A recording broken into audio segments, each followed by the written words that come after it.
जय श्री गणेश दोस्तों, कैसे हैं आप लोग। हमारी आज की कहानी है सबक। राजेश के पिता की मृत्यु काफी समय पहले हो चुकी थी। अब राजेश अपने पैतृक गांव को छोड़कर मां के साथ शहर में रहने लगा। राजेश एक प्राइवेट कंपनी में मैनेजर की पोस्ट पर काम कर रहा था। राजेश की मां शहर में ही उसकी शादी की बात चलाने लगी और एक मॉडर्न ख्यालों वाली लड़की को उन्होंने अपने घर की बहू बना लिया। कुछ दिनों तक तो सब ठीक था, पर मॉडर्न लड़की को धीरे धीरे माँ से शिकायत होने लगी और वो माँ से तो कुछ नहीं कहती, पर राजेश को हर बात दो चार लगाकर सुनाने लगी। राजेश ने इस बात को पहले तो गंभीरता से नहीं लिया, पर धीरे धीरे ये बातें बढ़ने लगी। अब माँ भी बहू की कुछ बातें राजेश से कहने लगी, पर माँ की बातों में सच्चाई थी। राजेश के सामने बड़ी दुविधा थी कि वो किसको समझाए और किसको डांटे। राजेश इस उलझन में पड़ता ही जा रहा था। वो ना तो माँ को कुछ बोल सकता था, ना बहू के खिलाफ कुछ बोलता। राजेश ने अपनी पत्नी को समझाने की कोशिश की, पर वो कहाँ मानने वाली थी। राजेश अपनी माँ के पास जाकर बोलता है, माँ, आप हमेशा बड़े से बड़े परिवार को संभालते आए हो और ये अभी बड़े परिवार के बारे में कुछ नहीं जानती है।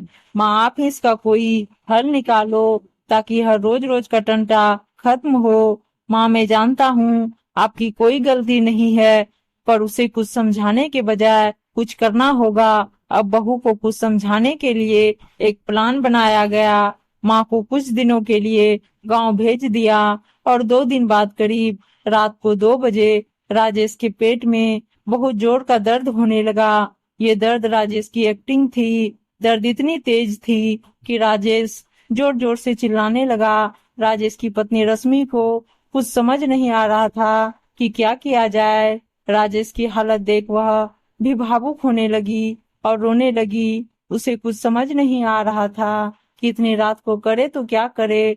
राजेश जोर जोर से दर्द से तड़प रहा था।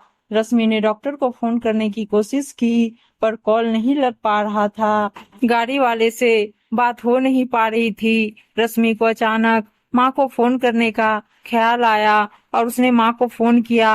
माँ ने थोड़ी देर में ही फोन उठा लिया और पूछा, अरे बेटा, इतनी रात को फोन क्यों, क्या हुआ, सब ठीक तो है। रश्मि रोते हुए बोलती है, माँ, राजेश का बहुत जोर से पेट दर्द हो रहा है। मेरे कुछ समझ में नहीं आ रहा है, मैं क्या करूं। आप भी हमें अकेले छोड़कर चली गई, अब मैं क्या करूं। माँ ने कहा, बेटा घबराओ मत, मैं जो कहती हूँ वो करो। आप रसोई में जाकर मेथी दाना, सौंठ और नमक मिलाकर राजेश को खिलाओ, थोड़ी देर में ठीक हो जाएगा।